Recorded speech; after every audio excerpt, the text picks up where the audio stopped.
Jesus has just spent his entire day curing the sick, healing the broken.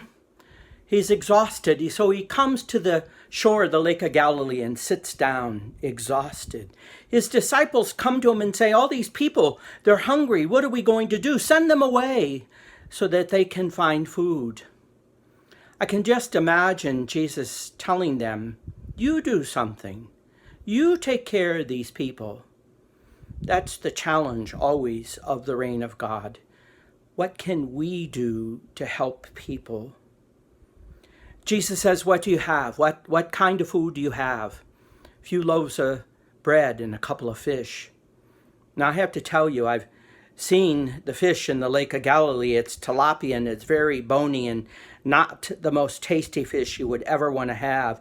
And so that does not excite me at all to think about a few dried tilapia and perhaps a few loaves of stale bread. But Jesus takes them and blesses them and gives them to the disciples, and a miracle happens. 5,000, more than 5,000 are fed to the point where there are 12 baskets left over.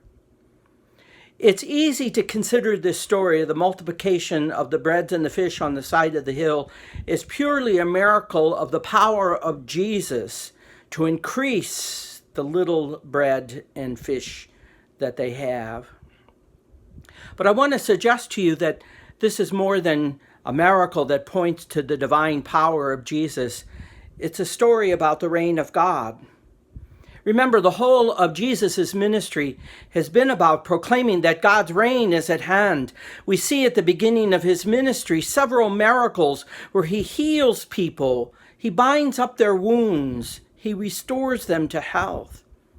Just the last few weeks, we've been reading from the parables, and there too I suggested that the parables are about the reign of God, about the ways in which a tiny seed, yeast in dough, a pearl of great price, treasure in the field, open up for us the world of the reign of God. They're about God's activity or God's action in our midst.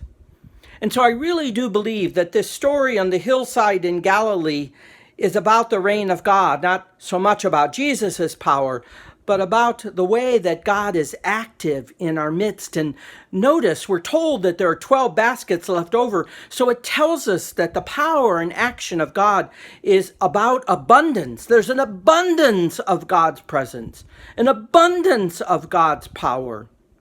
And it's all about giving life, providing food and sustenance for the journey. To the people that were following Jesus, it fills them to the brim, till there's more than enough, even for others who were not present there. The multiplication of the breads and the fishes on the hillside intends to tell us that God's reign is always about abundance, never about scarcity. And that's an important thing to consider, especially in the midst of this pandemic. We find ourselves at times experiencing scarcity. Remember at the beginning how everybody rushed out to get toilet paper and paper goods to the point where the shelves were empty. Even today, I'm frustrated when I go to the grocery store and there's not the things that I wanted to get on the shelves. There's empty places, large empty places. We become so used as Americans, used to having an abundance of things to our own good, abundance of shopping goods and groceries and abundance of everything. And so when it comes to experiencing scarcity, we really don't know what to do with it. But our memory is very short on that, isn't it? Some of you remember the days of the Great Depression, where there was always a scarcity of goods. The story in my family is told that my grandfather was one of the head redcaps at Union Station in St. Louis, that people that he got to know coming and going through the station would give him extra ration coupons because he had 4 children at home, a wife at home, and he was taking care of his aged father-in-law. Sorry about that. His aged father-in-law. And so they would give him extra ration coupons. I was watching a story yesterday on World War II, and they talked about that, how people to give for the war effort would give up their nylons, and people had to experience the scarcity of gasoline for their cars and foodstuffs. It was an interesting story that told us that people had to give up those things, but in the process of giving them up, there was a scarcity of those things in their lives. And so the story is to say, in contrast to scarcity, there's abundance. That God's reign is never about scarcity, it is always about abundance. And I think about it in this way also, that at times in our lives when there's pain and suffering, that sometimes we feel like God has abandoned us. Where is God? Why isn't God doing something about this pandemic? Why isn't God stopping the dying of people around us? I hear that sometimes from the patients in the hospitals. They pray, and God doesn't heal them physically, regardless of the fact that maybe God did heal them spiritually and emotionally, but physically they were not healed. I know of stories of people who have come back from the wars, whether World War II or Vietnam or the conflict in the Middle East, that while they are physically healed of their wounds, they come back very wounded in spirit, and so many experience post-traumatic syndrome, that they're in the midst of their lives, when there's a fullness, there's scarcity, a scarcity of inner emotional and spiritual strength. So this story is about abundance, how in the midst of the pain and the suffering and the scarcities that exist in the world around us, can we experience the abundance of God's presence? Well, that's where we come to the first story today, the story of Jacob. Jacob's a very interesting character in the Hebrew scripture, the Old Testament. Remember, he stole the birthright from his elder son. He lied to his father about the blessing. He ends up in trouble when he goes in search of a wife, that he has to spend 7 years of servitude to his potential father-in-law, and then he gets the wrong wife and has to spend another 7 years in servitude in order to get the woman that he really loved, and ends up with 2 wives and not just one. He has that story about the ladder to heaven, and he's promised that he would be the father of many descendants, the same that had been given to Abraham and Sarah before him, and his father Isaac and Rebekah before him. And there he is now on his way back home after 14 years of being away, and he's scared to death, really. His brother is waiting for him at home, and he's worried that his brother will take revenge on him for stealing the birthright. And so he sits down, and a stranger appears, and there's a wrestling match. It's a very interesting story. There's a wrestling match, and in the middle of the wrestling match, Jacob demands to know the name of the stranger. In other words, we, the reader, knows it's a struggle and a wrestling with God.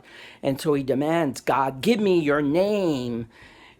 And the stranger says, no, I'm not, but here's something I am going to give you. And he strikes Jacob's hip. And for the rest of Jacob's life, he has to limp around, wounded. How many of us have had experiences of hip replacements and know that story, right? Of being the victims of ongoing pain, ongoing woundedness, in a sense.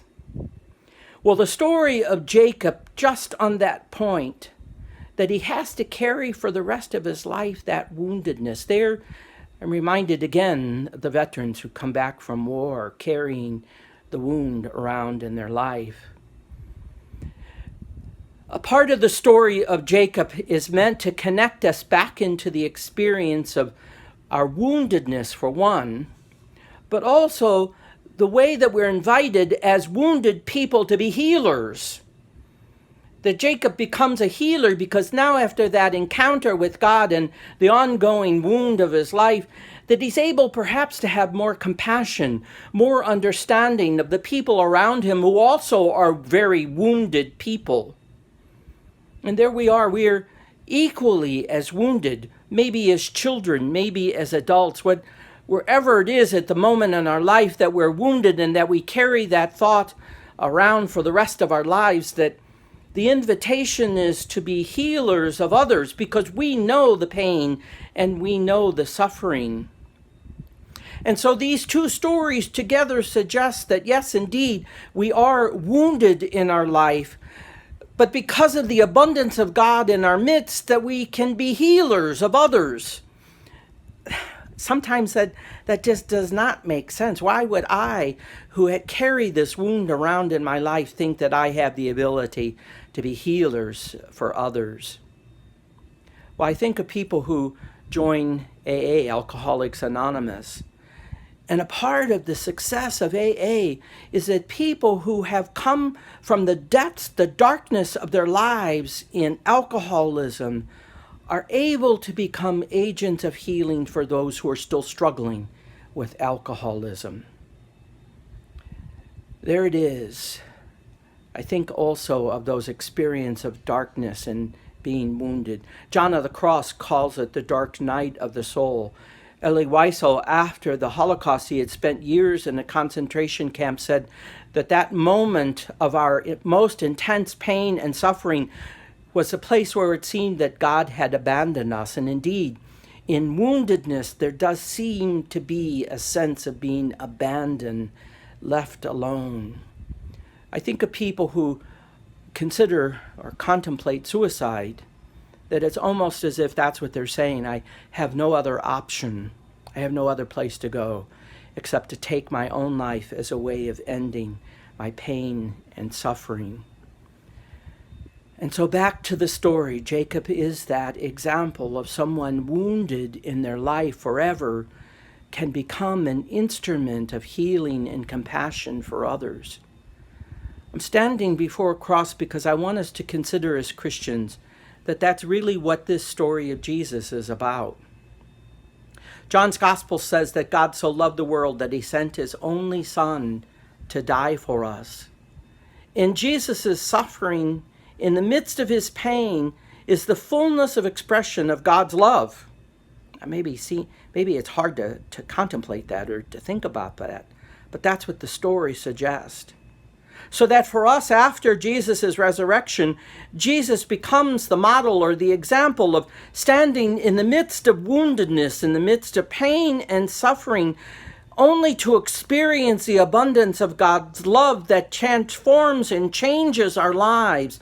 And when we come to realize that and to recognize the abundance of God's love in the midst of our pain and suffering, we can become instruments and agents of healing and love for the woundedness of the world around us. That's a part of the challenge. Especially in this time of the pandemic, I see lines of people waiting to get food because they've been out of work and have no hope of getting any relief financially. Think of the stories of the people dying because of COVID-19.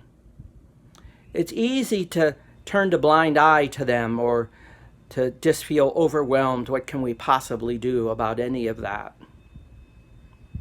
But you know what? That's the story. We can do something because we've been there. Whether it's physical hunger, there certainly have been times in our lives when there's been spiritual hunger, emotional hunger. And here we are, we've managed to transcend the pain of that hunger and find the abundance of food to nourish our souls, perhaps. The hope is that that's what's happened. So these two stories today of Jacob as the wounded healer and the recognition that we ourselves have been wounded in powerful ways, spiritually, physically, emotionally, but have managed to transcend it because we've encountered the abundance of God's love and God's presence in our midst, and that we can now become wounded healers for the world. We know what it's like. We have more sensitivity to the sufferings of others. That's why we can't turn a blind eye. Just yesterday, there was the story of the No More Deaths camp at the border, where the federal government came in and took them away, arrested them all, and disrupted the camp. Those people were there to provide food and drink and whatever legalities and politics you might think. They were doing what the reign of God invited them to do, to care for the hungry and the thirsty. And they got disrupted in that work that they were doing.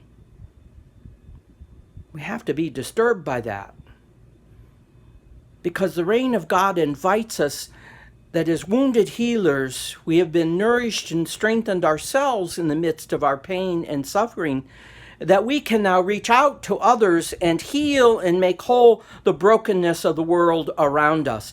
And the abundance that comes from the multiplication of the breads and the fish on the hillside is exactly that reminder. Don't worry. There is not a scarcity of life in that pain and suffering. There's an abundance of life, God's life.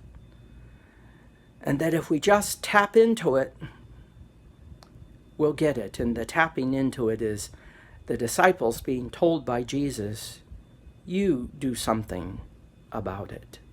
You take this bread and fish and feed the thousands.